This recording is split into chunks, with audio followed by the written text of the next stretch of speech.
За 10 годишен период од 2001 до 2010 година во Република Македонија се случиле 24.000 сообраќајни несреќи, во кои повредени биле 46.000 лица.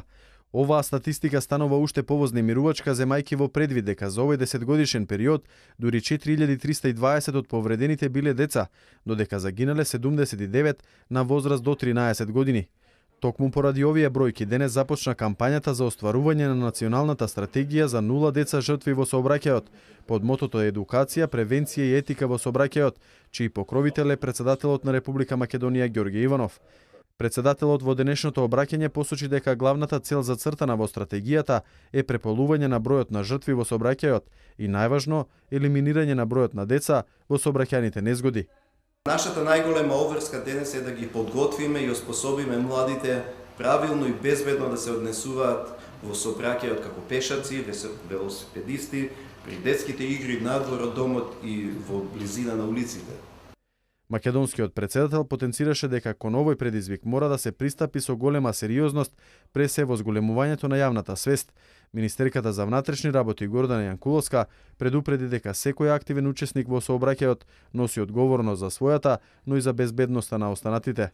Ние не смееме да дозволиме сообраќајот од нужна потреба да прерасне во нужно зло на современото живење.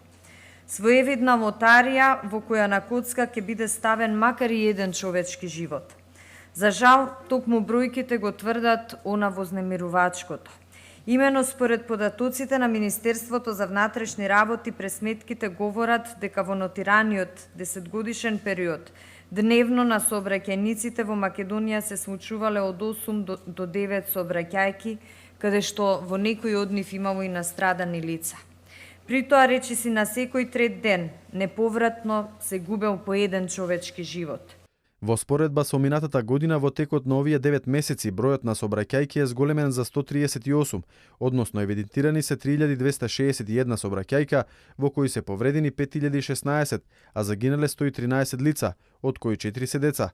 Според Јанкуловска, најновите измени во Законот за безбедност во сообраќајот имаат за цел да ја подигна свеста на квалитативно повисоко ниво, да заштитат, да превенираат што е можно повеќе несакани штети, каде посебен акцент е ставен на заштита на најралнивата категорија учесници во сообраќајот младите. Според Никола Ангелковски, председател на Републичкиот совет за безбедност на сообраќајот на патишта, само со подигнување на јавната свест и на укажување на проблемите и ситуациите кои можат да настанат во сообраќајот, би можело да дојдеме до бројка која се надева дека ќе биде нула деца жртви во сообраќајот и многу помал број повредени лица.